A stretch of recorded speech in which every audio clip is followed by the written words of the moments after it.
जब महाभारत में कृष्ण ने तोड़ा था अपना वचन। किसी दोस्त को कहते सुना था कि श्री कृष्ण ने तो महाभारत की लड़ाई में कोई अस्त्र या शस्त्र उठाया ही नहीं।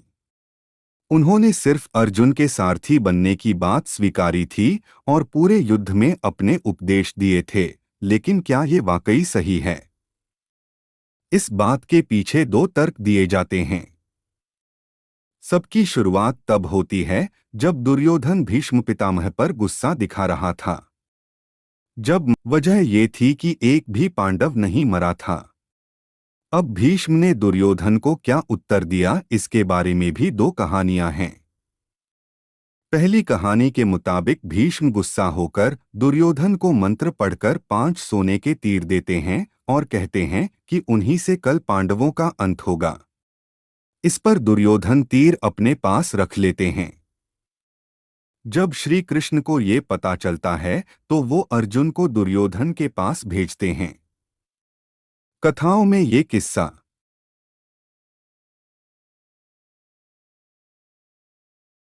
पहिया उठाकर भीष्म को मारने के लिए आगे बढ़ते हैं।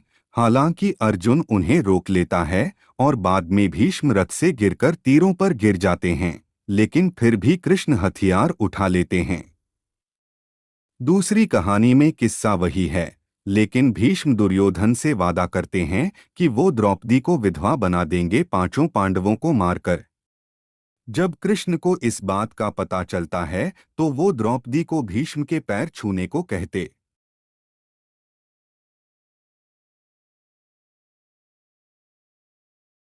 हैं बिना ये बताए कि वो कौन है। द्रौपदी ऐसा करती है और भीष्म उसे सदा सुहागन रहने और लंबी आयु का आशीर्वाद देते हैं। जब उन्हें सच का पता चलता है तो वो कृष्ण से खफा हो जाते हैं। उस समय कृष्ण कहते हैं कि आपका वचन मेरी वजह से टूटा तो मेरा वचन भी आपकी वजह से टूटेगा। और इसके बाद ही अर्जुन को बचाने के लिए वो रथ का पहिया उठाते हैं। 2 श्राप के कारण हुई थी है बिना ये बताए कि वो कौन है।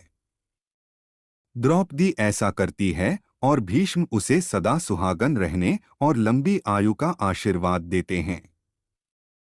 जब उन्हें सच का पता चलता है तो वो कृष्ण से खफा हो जाते हैं। उस समय कृष्ण कहते हैं कि आपका वचन मेरी वजह से टूटा तो मेरा वचन भी आपकी वजह से टूटेगा।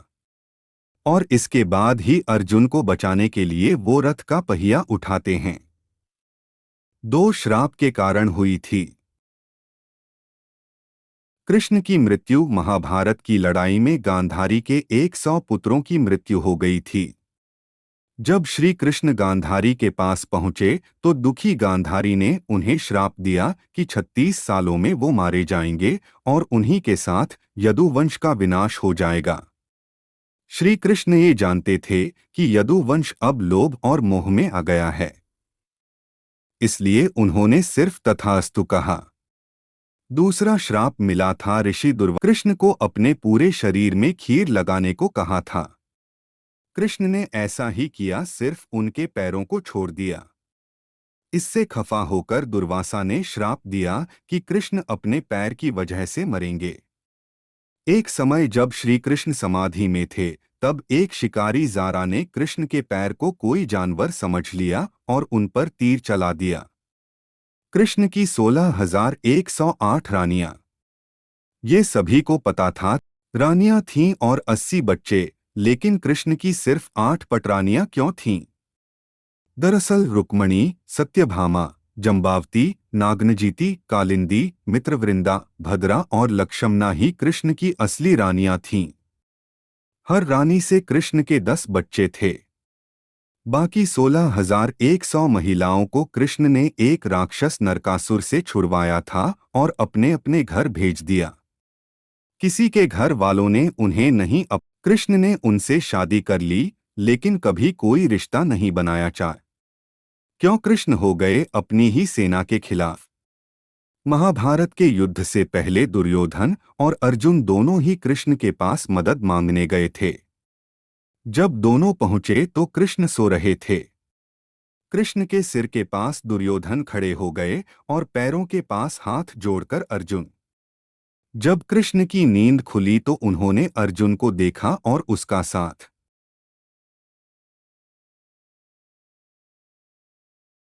देने की बात कही। दुर्योधन इस पर खफा हो गए और कहा कि वो पहले आए थे और कृष्ण को उनका साथ देना चाहिए। इस पर कृष्ण ने कहा कि उन्होंने अर्जुन को पहले देखा है, इसलिए दोनों की मदद करनी होगी।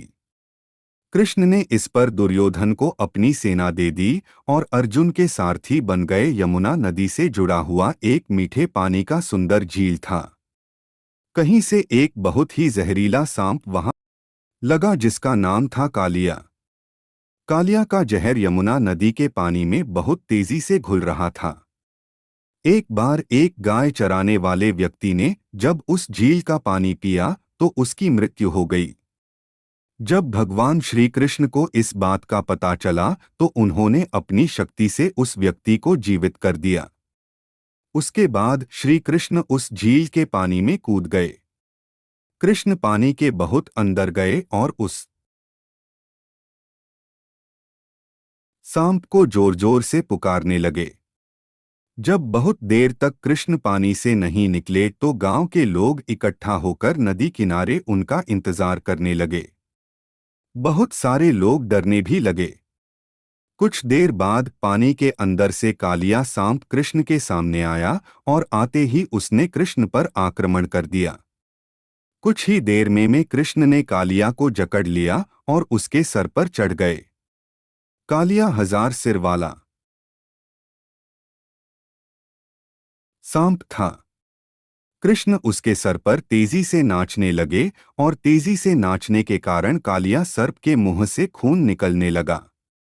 यह देखकर कालिया की पत्नी पानी से ऊपर आई और उसने कालिया के जीवन की भीख मांगी। कृष्ण ने उन्हें यमुना नदी किस झील को छोड़ने के लिए कहा और रामान का द्वीप चले जाने को कहा। साथ ही कृष्ण ने कालिया को आश्वासन दिया कि अब उन पर गरुड़ कभी भी आक्रमण नहीं करेगा, क्योंकि कालिया के सिर पर कृष्ण के पैरों के निशान पड़ चुके हैं। यह सुनकर कालिया बहुत ही खुश हुआ और वह यमुना नदी के उस सुंदर झील को छोड़कर अपनी पत्नी के साथ चले गया। इस प्रकार कृष्ण ने कालिया सांप से गांव की रक्षा की। एक बार की बात है, देवराज इंद्र ब्रज के लोगों से बहुत क्रोधित हुए क्योंकि लोग भगवान कृष्ण की बातों को सुनकर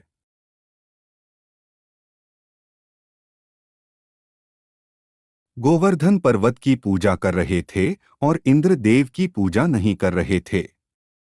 क्रोधित होकर इंद्र ने उन्हें दंडित करने के लिए घनघोर वर्षा करने के लिए बादलों को भेजा, जिसके कारण पूरे वृंदावन में बाढ़ की संभावना उत्पन्न हो जाए। आदेश देते हैं, वृंदावन के ऊपर काले मेघों ने अत्यधिक वर्षा करना शुरू कर दिया। अत्यधिक वर्षा और बाढ़ के कारण ज्यादातर लोगों के घर पानी में बह गए।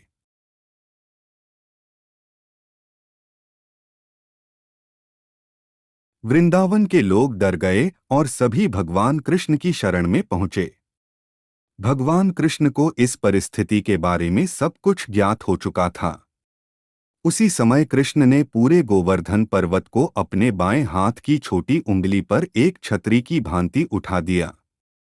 वृंदावन के सभी लोग और गाय एक एक करके गोवर्धन पर्वत के नीचे आने लगे और इस प्रकार कृष्ण ने वृंदावन के लोगों की जान बचाई। कृष्ण के इस अलौकिक चमत्कार को देखकर सभी वृंदावन के लोग आश्चर्यचकित रह गए। भगवान कृष्ण की शक्ति को देखकर बादल वापस लौट गए और व्रजवासी खुशी से रहने लगे। एक बार वृंदावन में एक बड़ा बैल घुस गया और उसने अचानक से गांव के लोगों पर आक्रमण करना शुरू कर दिया। उस बैल ने कई लोगों के घर को तोड़ दिया, जिसके कारण कई लोगों को चोट भी लगी। जब कृष्ण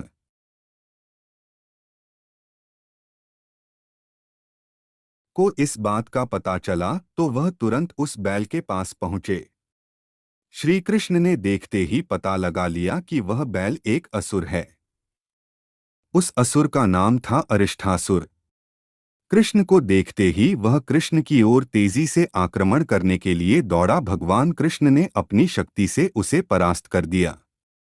परास्त करते ही वह बैल भगवान कृष्ण के समक्ष नतमस्तक होकर बैठ गया। उसके बाद उसने कृष्ण को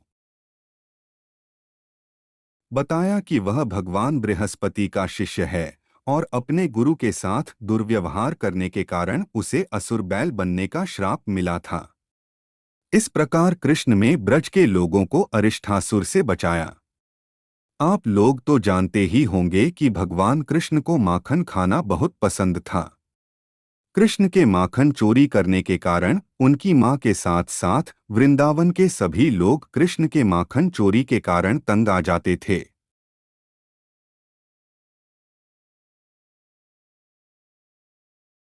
भगवान कृष्ण की माता यशोदा माखन की मटकी को छत के ऊपरी भाग में लटका कर रखती थी, जिससे कि कृष्ण वहां तक ना पहुंच पाए और माखन को चोरी करके ना खा पाए।